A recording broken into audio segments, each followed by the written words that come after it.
Hello and welcome to Level 3 Health and Social Care, Unit 301. This is week 2 of Unit 301, and we're going to focus in this this section, we're going to focus on safeguarding. Okay, I'm going to tell you a little bit more about what safeguarding is, and it's going to address task 1 of the assignment. So first of all, before we get into that, let's think about concerns and complaints. We mentioned them a little bit in week 1.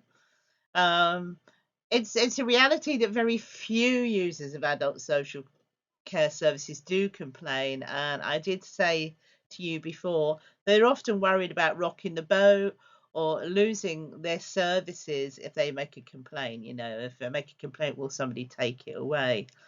But it's really important that we encourage people to have their voice heard and for them to let us know when they're very unhappy with the service or even just mildly unhappy.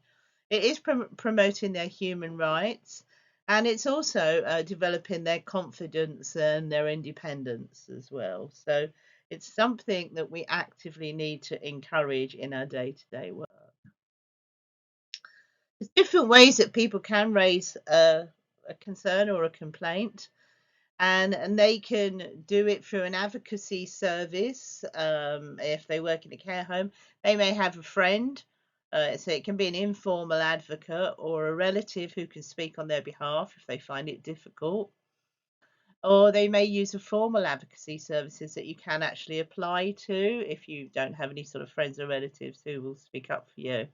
If it's um, if it's an issue around the NHS, such as a complaint against a hospital or a clinic, then there's something known as PALS, the Patient Advisory Liaison Service, and all NHS services will have them or have access to them, and they have a very clear formulated process how to make a complaint. In the UK, we also can complain because these are government regulated services. We can complain to a relevant ombudsman, and generally in the case of care services that would be CQC. We've talked about them before in other units, the Care Quality Commission. They are the regulators for most care homes, most home care services, as well as hospitals, GPs, doctors, dentists, physios, those sorts of things. So they would be a point of call as well if you're unhappy with the service. They're fairly formal. Obviously, they have to do investigations and things. But that's just to give you an idea. Naturally, you would encourage people, if it was in the care home, to just first of all address it to the senior team or the management of the care home. What the effects of getting complaints right and wrong? Person feels it's a waste of time, they may be embarrassed, they don't really want to discuss their views again. You lose the opportunity for people to get involved in helping improve the service. If it's done well, it's pretty much the opposite thing. People feel valued and listened to. They may be able to give their opinions more easily in the future, and the service itself will learn and improve from mistakes. And that's something that we should all be striving to. We're always looking forward for continuous improvements, both individually and as a team. So we should really be going for that. So let's think about this week's unit on safeguarding. Um, we're really aiming to meet the 2 criteria for task 1 of the assignment. And the criteria is to explain how health and social care professionals protect individuals in their care, and to discuss the mechanism for reporting poor practice in health and social care. And along the way, we'll pick up the sort of wider understanding of safeguarding, and we will talk about how we can reduce the likelihood of abuse happening and how we should respond. So before we go on, let's think about what does safeguarding mean. Before I move on, why don't you jot down some ideas? Just pick up a pencil, jot down some ideas of how you interpret the word safeguarding. It gets thrown about all the time in our work on a professional day-to-day one, but what does it mean? I'll give you a moment to think about that before we move on.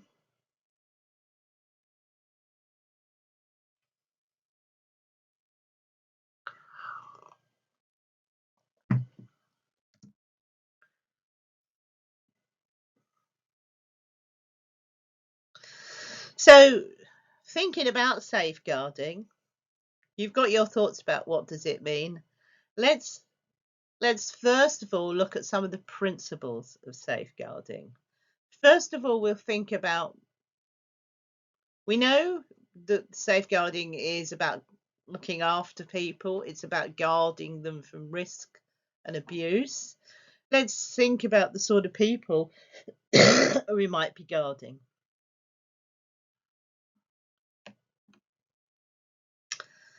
So the following factors can increase vulnerability to abuse. So if someone has a physical disability, if they have mental illness, if they have any type of learning disability, or if they're elderly or frail, have dementia, have other forms of chronic illness where they need somebody else's help to get around, to manage their activities of daily living.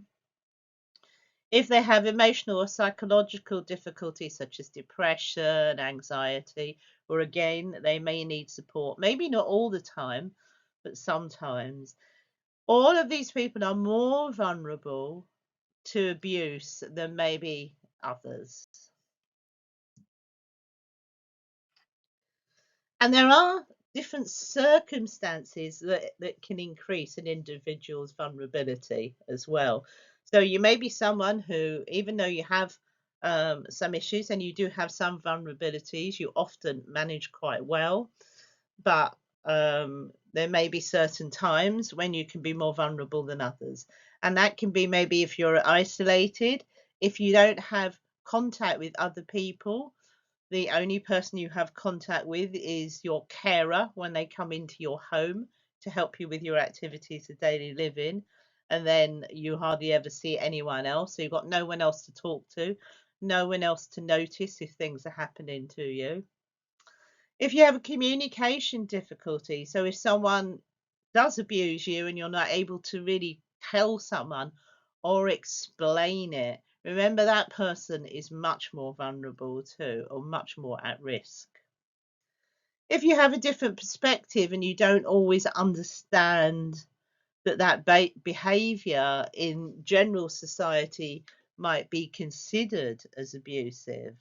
You might find this very often with people with learning disabilities, that they may not always understand all the concepts of abuse. They might feel that something's happening to them that they might not like, but then, they're not, sometimes they're not always aware of what society says is acceptable or isn't. So they can sometimes allow things to happen to themselves that shouldn't really, in a way, or they're being misused or abused. Or it could be a whole combination of the things that I've just mentioned. So why are some people more vulnerable? Well, I've given you some ideas, but also they don't tell anybody. Why don't they tell anybody? They might be frightened to tell someone about it. And there can be lots of reasons. And can often be the same as for young children as well. Why don't young children tell people immediately when they may be abused? Why does a young woman not always immediately tell anyone why someone might have physically attacked her or abused her? Often for the very same reasons. Let's have a think about what some of those reasons could be. Before I go on, again, jot down some ideas. What do you think might stop somebody telling people, that someone has been abusing them, what would make them hold back? Give it some thought for a moment before we move on. You can press pause if you want to take some time to think about it and jot some ideas down, and then move on when you're ready. They may be frightened of reprisal from the abuser. If they tell someone, they might come back and hurt them more. They may believe it could be their own fault. They might have misled someone, or the abuser has convinced them that they've misled someone, or they may feel that the person has misunderstood them, or that they've done the wrong thing, or said the wrong thing, or dressed in the wrong way. They may, as we've mentioned earlier, be worried about losing all their services. So if you're home carer, if the only service you get is a home care and you need that home carer to help you get up in the morning and you can't do anything, and you're stuck at home, worrying that that service could be withdrawn might help you sort of stay quiet, because they think you'd rather a poor service sometimes than no service at all. Otherwise, you'll never be got out of bed. So, or they might take you into a care home. You don't want to go into a care home. So some of those fears are really, really strong and common with some of our service users. They may be frightened of the medical examination if you feel you've been abused, and then you may have to get examined, or it may be part of a police process where you'll be asked difficult questions. And again, particularly young people with learning difficulties find this really a stressful idea.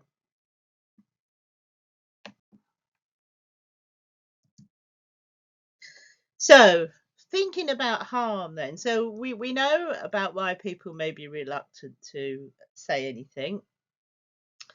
So let's have a think about how we can reduce the likelihood of harm. And first of all, think about what does constitute harm? Well, it can be caused by just not carrying out our duty of care.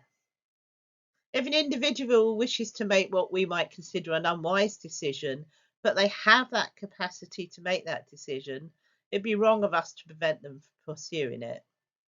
We could provide them with information, but our job is to help them make informed decisions.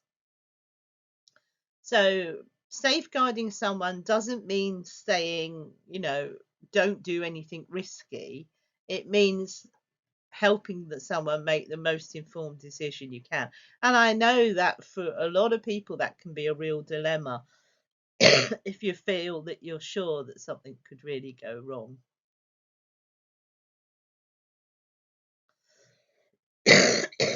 However, if what you do and the way you provide care for somebody leads to some form of harm, then this is definitely wrong. And you would have to sit back and reflect on what you're doing, change your practices. You can't keep up your practices if you can see it's causing somebody else harm. This leads us on to looking at what's a restrictive practice. So a restrictive practice is something that reduces another person's liberty or independence in some ways.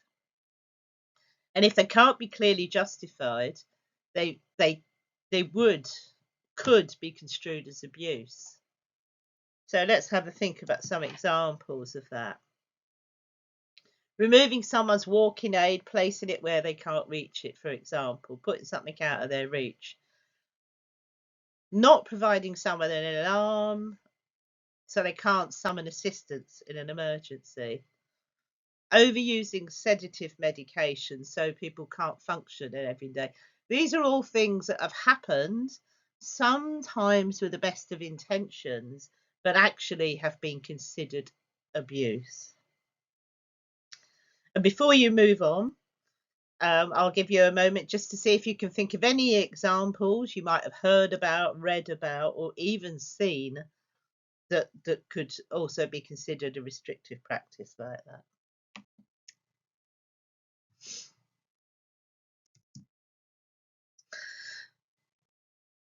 Also, we need to think about the environment that the person's living in, and this is particularly important when you're working in the care home.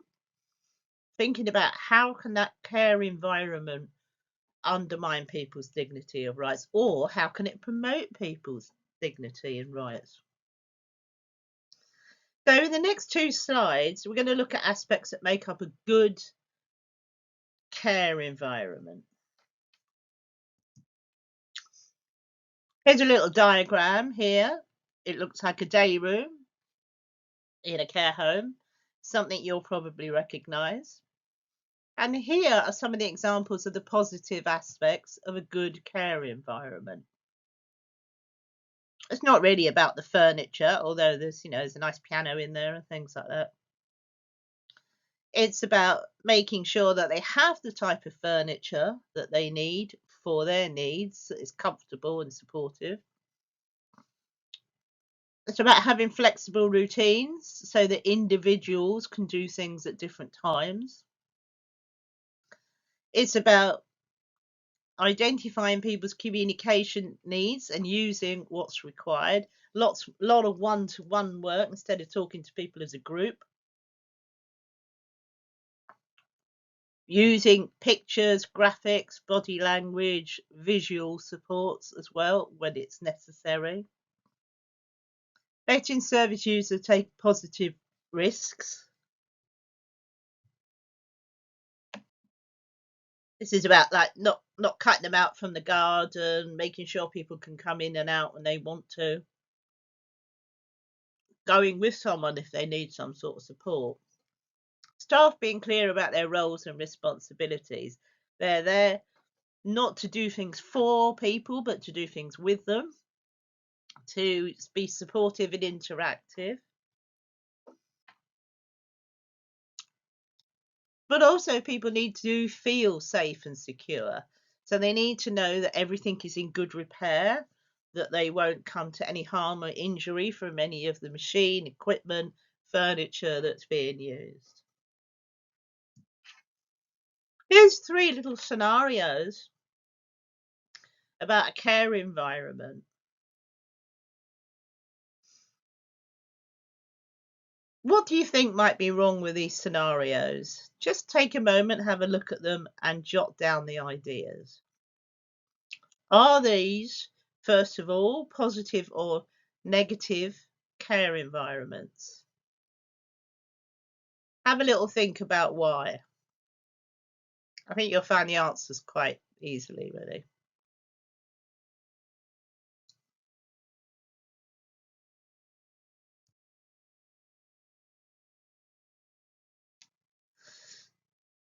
So these environments that I just showed you, they are all examples of negative care environments. They're all examples of poor care. What do you think might have contributed to these examples of poor care? So one of them was people being put to bed, in the middle of the day when actually they don't want to go to bed till about 9 o'clock. Another one was someone being showered in front of loads of trainees with no real thought or consideration for how they felt about it. And exactly why were they doing that anyway? Another one was just leaving someone's food on the side when they were blind and didn't know it was there. And, not knowing whether they ate it or not. No sort of feedback to them. So what do you think contributed to these examples of poor care? Why have these issues arisen? Take a moment to think about it, and then we'll move on. Let's have a look at the possible factors. Again, you can stop it if you want to think of this for yourself.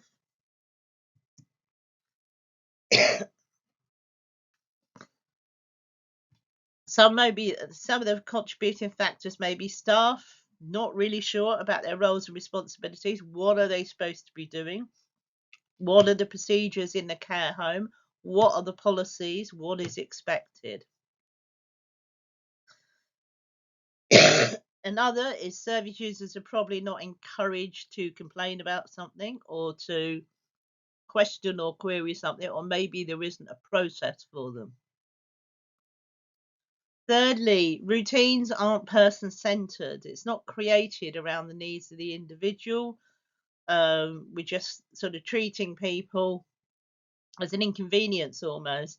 So someone's being put to bed at 2:30 in the afternoon because they don't have a worker to come at the later time. That's not person-centered. That's not what people are paying for. So things to think about there. So how can we promote person-centered individualized care? Well, let's look at the 6 principles of safeguarding. If you maintain the 6 principles of safeguarding, you should be able to offer person-centered individualized care. So the first one is empowerment. This means supporting and encouraging the person to make their own decisions and to make informed consent. And the reason empowerment is really so important is to make the person feel like they have value. It's to make them feel that they are unique and they're not always the same as the guy in the room next door. This means that you can involve someone in their support plan and that their support planning is a living document. And we've talked about this in other units. Secondly, prevention. This is another thing to reduce the likelihood of abuse. It means taking steps to provide potential harm from occurring before it does. So a thing to think about is the person who's providing the care worn out, trained well enough? Do they know what they're doing? Are they vulnerable themselves? Do they know the Care Act? Do they know what's expected? Do they know that the carer, which is the informal carer, like family member, could also have assessment of their needs as well? They might need help too. You could possibly prevent an incident at home by making sure that the family around your service user has the right level of input and support. Proportionality. This means responding in the least intrusive way according to the risk presented. So it's about, we talked about, allowing someone to wander about as far as they can. Yes, maybe someone has a risk in crossing the road, and maybe they shouldn't cross the road without some support because they may have caused an accident. But that doesn't mean to say they can't wander around the house. They don't have to be locked into their rooms. So why can't they be able to sort of spend some time in the garden and move from room to room where it's safe? So we don't need to confine them to a very small area just because they're at risk of crossing a road. It's only when they're out on the road that it's an issue.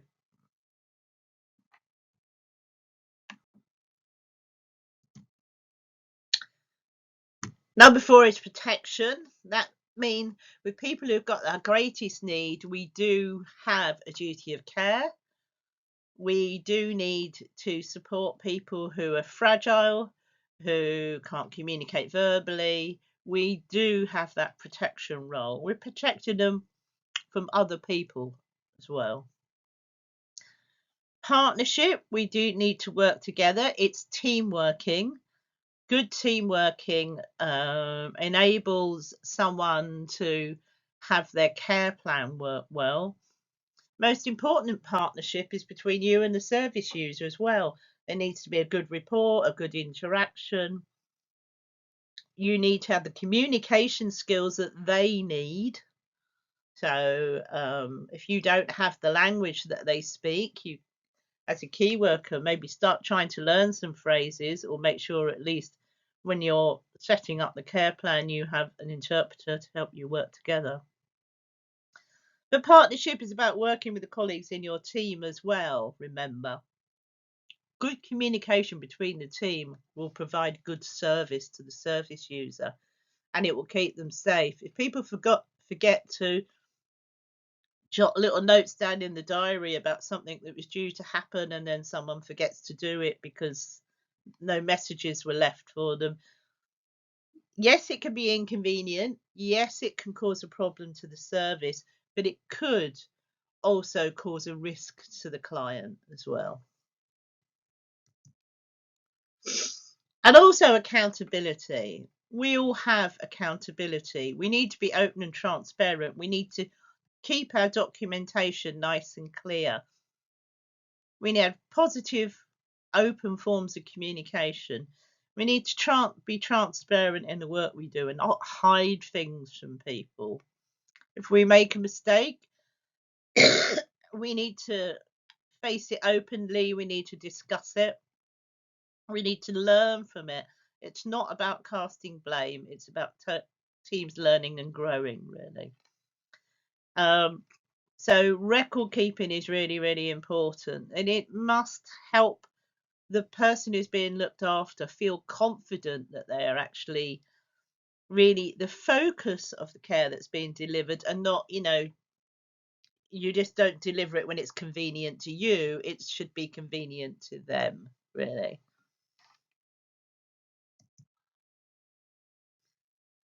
So how do we help people keep themselves safe? We've already mentioned empowerment, and that's really, really important. And that can really help people keep themselves safe. They need to know their rights, and they need to know what processes they can go through to exercise their rights, really. So what's the complaints procedure? How do they get to speak to the manager? How easy it is if they want to raise a concern or an issue. They've got to feel secure in doing that, and they've got to not have a fear of reprisal. It's our responsibility to promote people's dignity at all time. We don't do what was shown in that scenario a couple of slides back, where trainees all come into the room and watch you shower someone. I mean, that's unbelievable, really, but it probably has happened. So we promote people's dignity at all times. It's not for the convenience of trainees, it's the person that counts. If they don't want to be looked at, and I can't imagine many people who would, then it doesn't happen.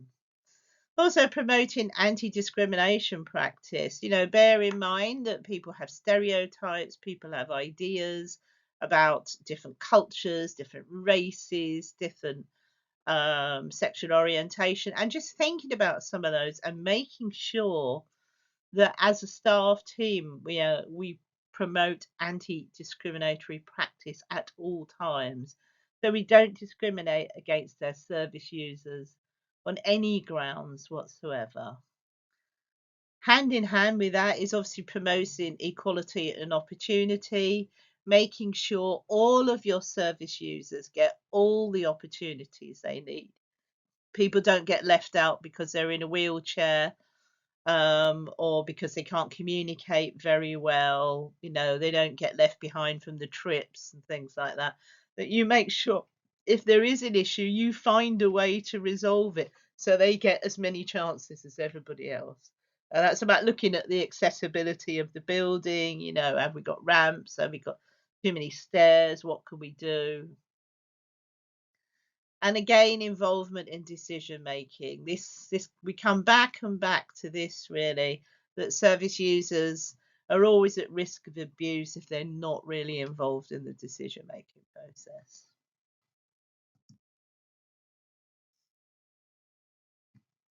Ensuring people know their rights and know how to exercise them, again, reminds us that we need particular attention to communication needs, and we need them to be very aware of what some of the issues are. Do they know what abusive behaviour is? Again, we've talked about people with learning disabilities. They might not always understand. So you might have to go through a specific training process for them to understand what these things are. They need to know what their rights are and where they have a right to say, no, I don't want to do that. And that's really, really important. They need to know the processes to complain, as I've said. And you may need to make that available for them. So if they have a mobile phone, let's be practical. Do we have all the important numbers programmed in their phone? You don't want them to be in a situation where they have to go and find a phone number. That might be quite difficult for them. Do they have a friend they can speak to in confidence? So, they may wait till their trusted friend comes in on a Wednesday afternoon to raise some issues. That's fine. But they need the space to do that. So, will they be able to see them in their room on their own, or will a staff member be hovering? What are your processes for that? If they don't have trusted friends and family who they can talk to, you need to consider discussing with them, do they want access to the advocacy service, or will they ever need it? And if you know someone hasn't got any friends who come in regularly, you might just want to make sure that they have at least the number of the advocacy service. So if they want to talk about it confidentially, they can do so. If you're really not sure about how you can help people communicate their concerns, there is a little video clip that you can cut and paste and have a look at. Social Care TV, Safeguarding to Vulnerable Adults. They've got loads and loads of safeguarding videos. I think I've got a link for you in your extra reading for another one as well. But Social Care TV is very good. If you just do the www.scie.org.uk and just say safeguarding videos, you'll get them. Okay, let's have a little look at the legislation now. There's always legislation to govern everything we do. So, the important legislation in the safeguarding area that we need to think about and know about, you might want to mention them because they might answer part of 1.2, some of the mechanisms for reporting. Okay. You're working within the Care Act. Care Act 2014, there should be a focus on physical and psychological well-being. And the Care Act particularly asks you to remember preventative interventions and also remember the support needs of the carers, the informal carers who live at home. The Mental Capacity Act says we should not make assumption about whether someone lacks capacity. They need to have a specific assessment. If they do lack capacity, then decisions need to be a partnership decision in the person's best interest and in the least restrictive manner. So there are parameters for the decisions that you make. So just because someone has been agreed to have lacked capacity, it doesn't mean you just go ahead and go, right, I'm doing this, this, and this with them. They've got no capacity. They can't say anything. That's all there is to it. You still need to remember that line, any decision you're taking needs to be in the person's best interest and in the least restrictive manner. Human Rights Act 1998 is just about people's human rights.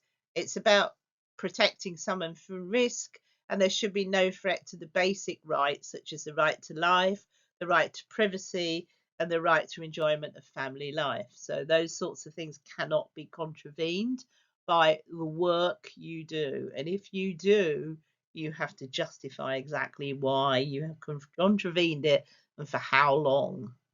Okay. And that would be part of your care planning. And you would have your seniors would probably get a lot more involved. If you were going to contravene any of these acts, you would need to have really good documentation as to why.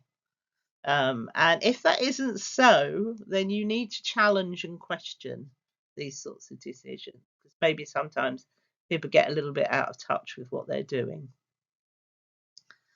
So if you want to read more about the legislation, you can Google any one of those, but those three are the particular ones that will cover reducing the likelihood of abuse. So if you're looking at 1.1, how professionals protect individuals in their care, you'll be saying that they'll work within one of the statements you might make is they work within the legislation of mention these sort of three legislations.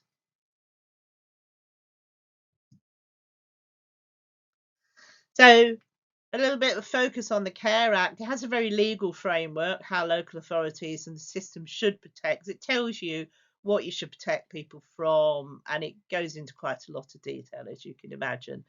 And it has the safeguarding duty of the local authority clearly laid out. It tells you that there should be a multi-agency safeguarding system, and it tells you how to make inquiries and how to approach it. So it gives them the basis for all their local policies, really. They can take it out of there. And your care home would have created a policy using one of the acts. The Care Act also expects them to have safeguarding adults board where anything that happens in the community will be discussed. It also enables people in the community, ordinary people, to contact the Safeguarding Adults Board and say, I saw something in the street the other day and I'm unhappy about it. And they will go and try and go and investigate it. There are reviews when someone in the community dies as a result of neglect or abuse. There will be a Safeguarding Adults or Safeguarding Children's review as well, actually. And then that review will have to be published publicly and explained. You can read more about this if you Google it. As I said, there's lots and lots of information under the Care Act on safeguarding. Okay, we're moving into the next part of which is 1.2.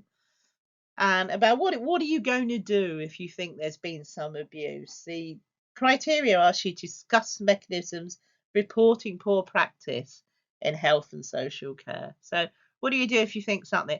It could be abuse, or it could be just some practice which could lead to abuse, or is not good enough, really.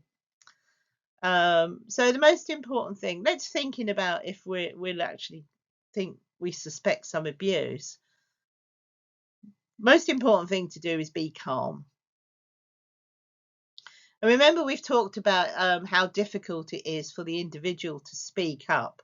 So if you become a bit dominant or pushy, they may well clam up and not really say anything. So you have to tread very carefully and delicately. So what do we need to do? We need to listen carefully. Make sure we take in everything. And we need to respond sensibly. We shouldn't react too dramatically, because if they're frightened, you could make them more frightened. If they're upset, you could make them more upset. So you need to be calm and you need to respond sensibly. So the important thing is to say, okay, right, I've heard that. This is not the way it should be. I need to go and report this.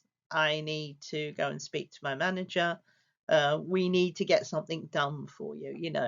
You need supportive but calm, simple responses. Don't ask direct questions because that can lead the story too much. Just let them tell their story once. Try to make notes as soon as you can, because it's really important, because otherwise you have to end up asking them to repeat themselves over and over again, which is really, really tough. Okay. Encourage, don't pressure, don't say, yeah, then what, then what, then what. You might have to let them do it in their own time, and they might need to do it over, 2 little periods because they might get too upset. Keep calm, don't freak out, keep listening. Be honest about the need to tell others. Do not say you will keep it secret. Do not say, yes, I know you don't want people to be told. Be honest, say, this is a safeguarding issue. I will have to tell people. I may not tell the whole team, but I've got to tell my line manager. They've got to decide what to do, and they'll decide who else needs to be told as well. Keep fact and opinion clear. Do not put your opinions into what you're reporting. First of all, you need just to be reporting what the person said. If you if the person's upset, distressed, distraught, say why you're saying that. So you could say, at that time Sheila was crying, she seemed very upset, or she said she was very upset, she said she was frightened. Don't say you thought she must have been frightened, because you don't know. You need to know what she's saying. So think about it, it's a bit like the sort of stuff you'd have in a courtroom. If you put an opinion, you'll be asked to explain it, and it could be weeks and weeks down the line. So really, you just need to report what they said, and you could put in your observations about their demeanour. They were crying at the time, they were shaking, they seemed very distressed. Okay. Whatever you do, do not contact or confront the alleged abuser, even if they're just in the next room. You might want to, but don't go out and do that. Okay. Take that information. If you feel the person is at risk from that abuser coming in as soon as you leave, then you might want to move the person out of the room, or take them with you to, a place of safety, like to the day room where everyone can see what's going on. And then immediately speak to your seniors.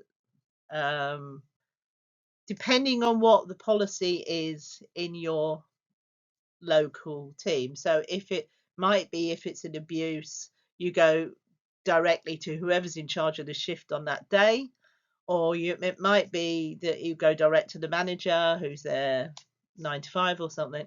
It really depends on the policy, and you need to follow that policy correctly.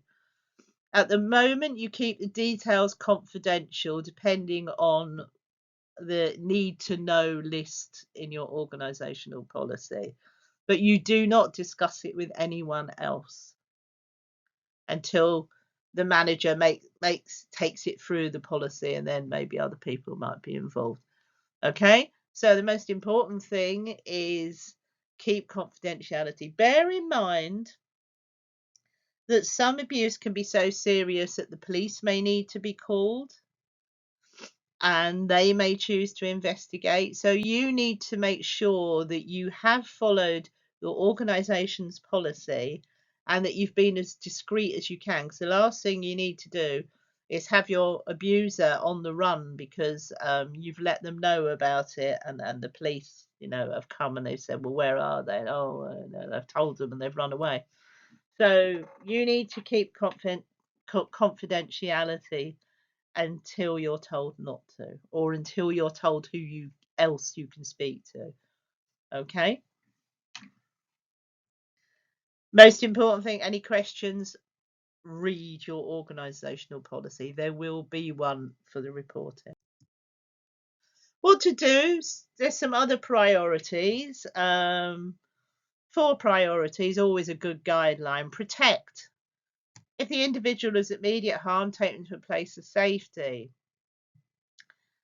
If a criminal offence has occurred, you will need to contact the police. It might not be your job to do that. If it's in the care home, it will be the manager or the shift leader who will do that. You just need to keep them safe. Like I said, if you think that the abuser is lurking outside the door, then you take them with you.